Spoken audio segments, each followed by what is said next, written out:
Welcome back, everybody, to an episode of the Cosmically Powerful Blerd. It's me, Jay Wall. And the last time we left off, we were going to talk about that blue guy, Dr. Manhattan. So if anybody's watched The Watchmen out there, you're pretty familiar with who Dr. Manhattan is.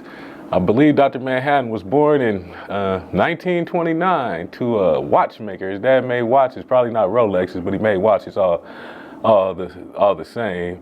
And up until I think it was into the 1960s when the Manhattan Project came out. And stop right here. The movie Oppenheimer is coming out, so you know, J. Robert Oppenheimer, the Manhattan Project, Los Alamos. So if you're interested in that, Fat Man, Little Boy, that story does have the story from 1986 that came out for The Watchmen. His father, who was a watchmaker, once the bomb was dropped on, I believe, Hiroshima, then he decided to go into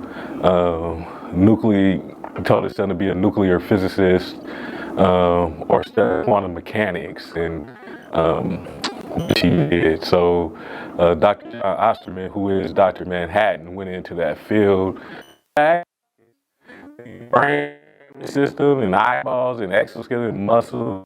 Eventually he came back as the blue guy that we all know today. So if you ever get a chance to read his story, it's a really good storyline.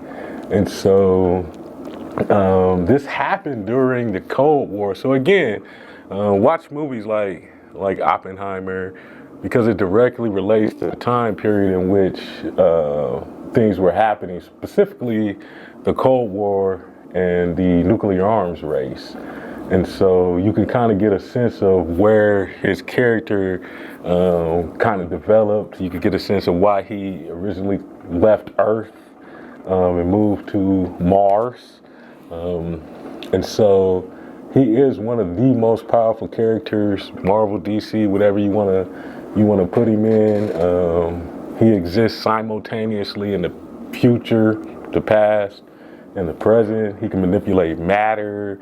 He can manipulate pretty much anything. He has one weakness. If anybody knows that, just put it down in the comment section. I'm not going to say what it is because I want you all to go look up and see what it is that is his one weakness. It's only one. It's just much like Superman. Superman has kryptonite, so Dr. Manhattan has one. And so if you've been watching anything, you would know, and I encourage you to watch Flashpoint, if you know what that is. In the advent of the New 52, you will see how Dr. Manhattan transitioned from his universe to actually the DC universe, his interactions when he met Superman, and then his interactions when he met Batman, and see how instrumental he was in creating the New 52, and what happened when he decided to intervene and the unforeseen consequences that it led to. So Dr. Manhattan, one of the most powerful characters in whatever universe that you want to put him in, son of a watchmaker, he's an excellent guy. Read his story. Check out the movie Oppenheimer. I read his book. I used to read a little quantum mechanics and warp space-time and stuff like that. I was really interested in that. Maybe you will. So go ahead and pick up a book. Or you can read some Carl Sagan or some Hawking. I always loved Stephen Hawking. May he rest in peace. But I loved his books. All right, and so that's my episode. Dr. Manhattan, I love the guy. He's blue, which is one of my favorite colors. But hey, check him out. In the next episode, I'm going to tell you who is the smartest hero in any universe. Stay tuned for that.